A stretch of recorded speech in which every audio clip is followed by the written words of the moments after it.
गरीब धना भगत की धुन लगी, बीज दिया जिंदा ने। सूखा खेत हरा हुआ, काकर बोई जाने। अपने आत्मा परमात्मा से जो अनहोनी होती है और हुई है, अब भी हो रही है, ये उन्हीं को होती हैं जो सत भक्ति करते हैं, परम संत की शरण में रहते हैं और सच्ची लगन से साधना करते हैं। और पूर्ण परमात्मा कबीर देव ही सबकी, जैसी कोई भक्ति साधना कर रहा है उसकी लाज वही रखता है। गीता जी अध्याय नंबर 15 के श्लोक नंबर 16-17 में बताया है कि क्षर पुरुष और अक्षर पुरुष ये दो प्रकार के प्रभु हैं। ये नाशवान हैं दोनों के दोनों, और इनके अक्षेत्र में, इनके राज लोक में जितने भी प्राणी हैं वो भी नाशवान हैं। जीव आत्मा सबकी अमर है। फिर 17वें श्लोक में बताया है 15वें अध्याय के गीता जी में कि उत्तम पुरुष तु अन्य परमात्मा इति उदारते। यह लोक तरम आविश्य विभर्ति अवैश्वर है।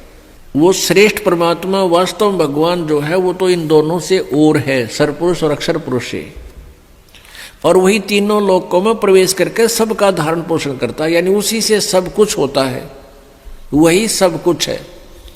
जैसे पौधे को, पेड़ को जड़ से, मूल से आहार प्राप्त होता है, उसमें जो भी फिर आगे विकास हो रहा है वो आहार से ही हो रहा है। भाई इतना ही समझना काफी है बुद्धिमान के लिए।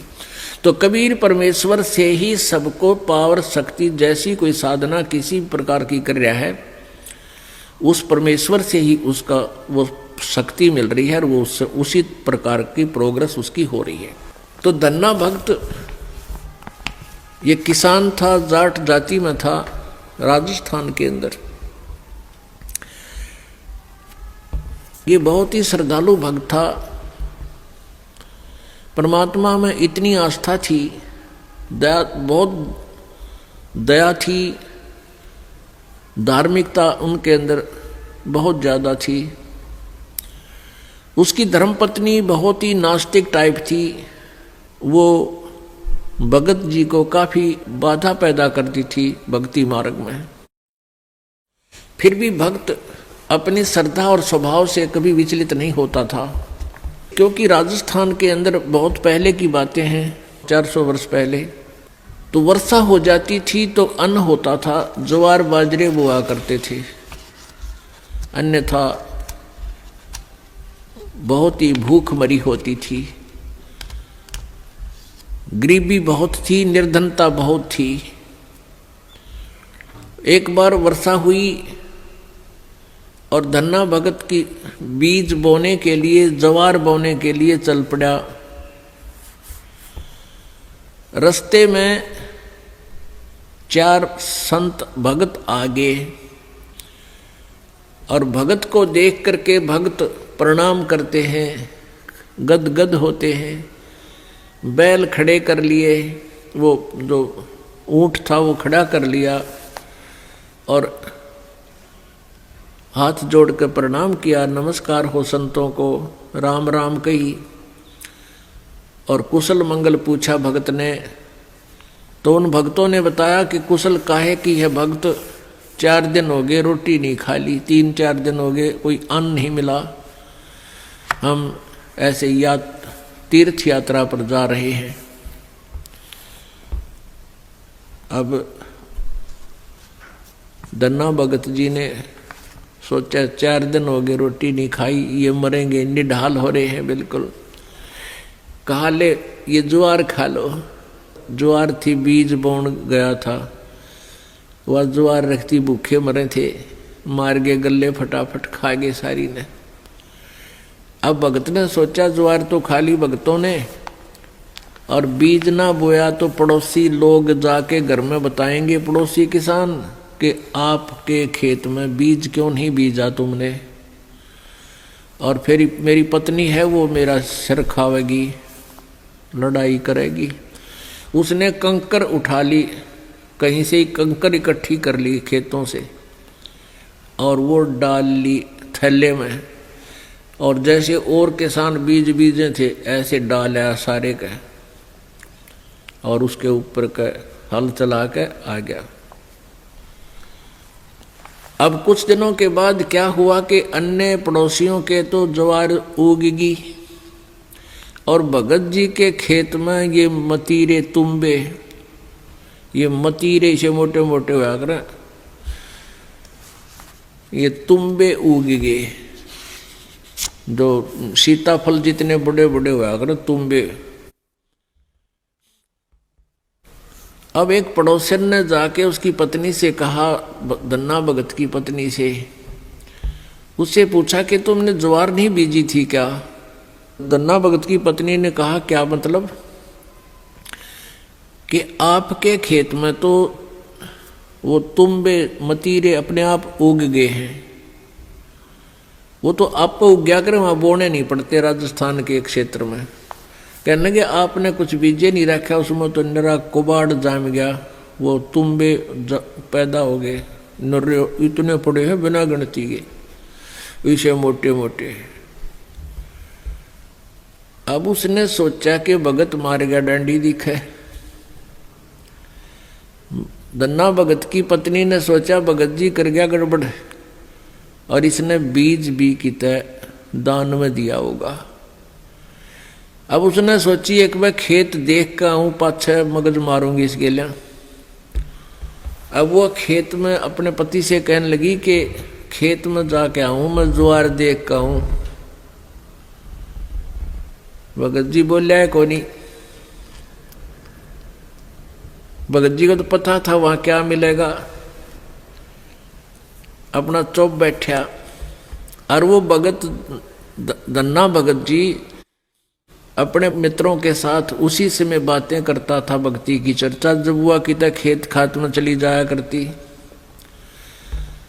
वह खेत में गई, उधर से अपने भक्तों के भगत आगे उड़े बैठे बैठे भगवान की चर्चा कर रहे हैं, आंखों में आंसू आ रहे हैं।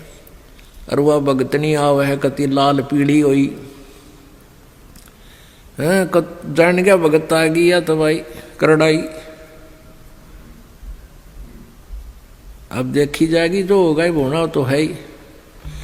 और वह कहकर एक मतीरा तोड़ जाई, तुम्बा इतना बारा मोटा सर पर धरी नो, अब इसका सर में मारूंगी। आकर ने बोली भगत जी खेत में बीज ज्वार बो का आया था। भगत जी न्यू कर ली नाड़ तले ने,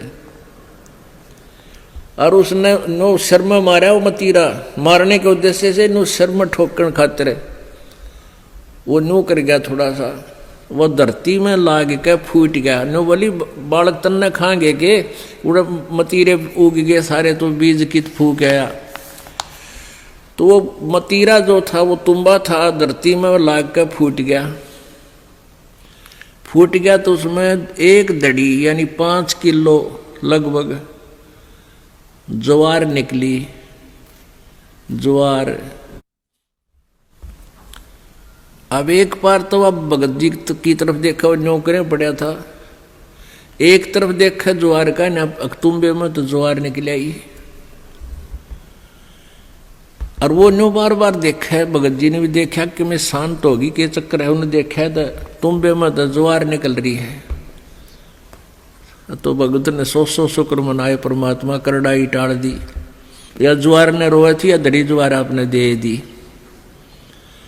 इतने में फिर अब उसके मन में न्यू आई कि कदे और भी तुम भी ज्वार पाओगी। फिर तो लेकर चद्दर और लेकर मोगरा डंडा बाज ली, वहां बिछा ली चद्दर और मतीरा धरा, डंडा मारा, नो उठा के फेंक दे, परल दे ही ज्वार निकला।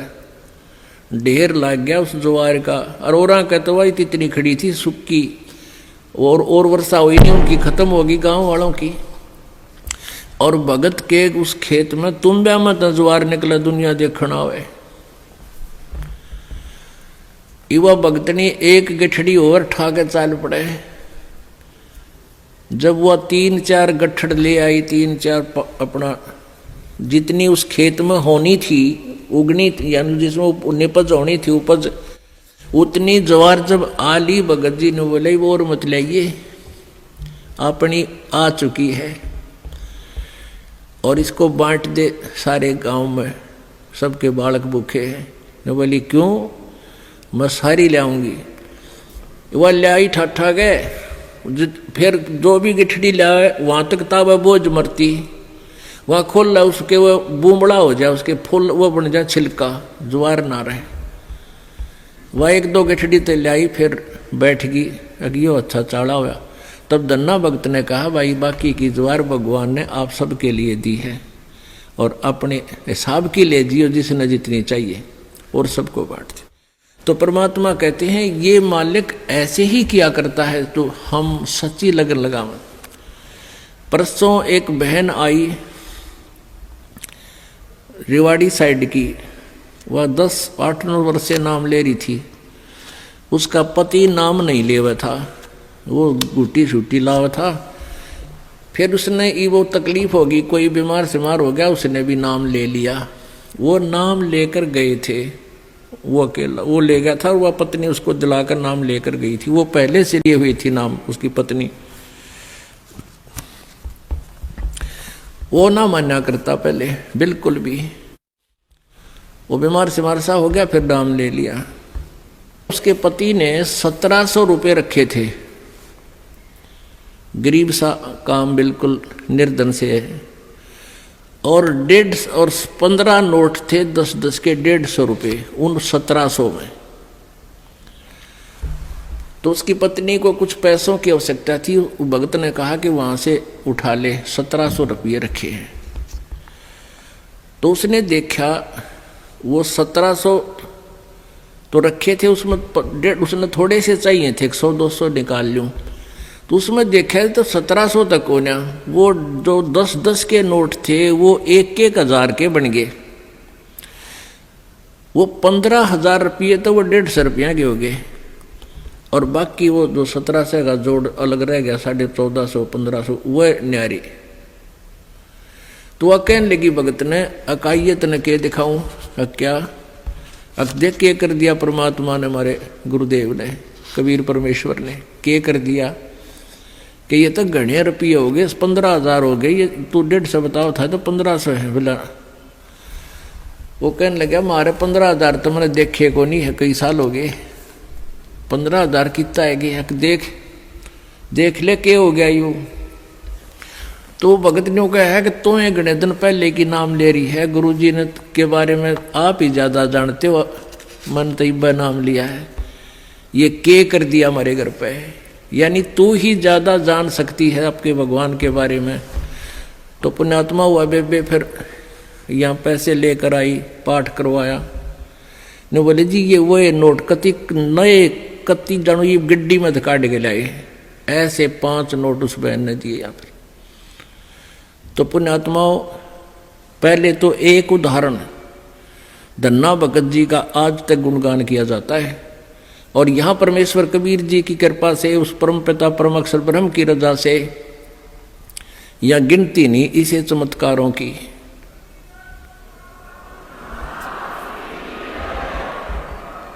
सत साहिब। तो पुण्यात्माओं ये वो परम शक्ति है और आपकी वो परम भक्ति है जिससे ये इसे काम तक आप होया कर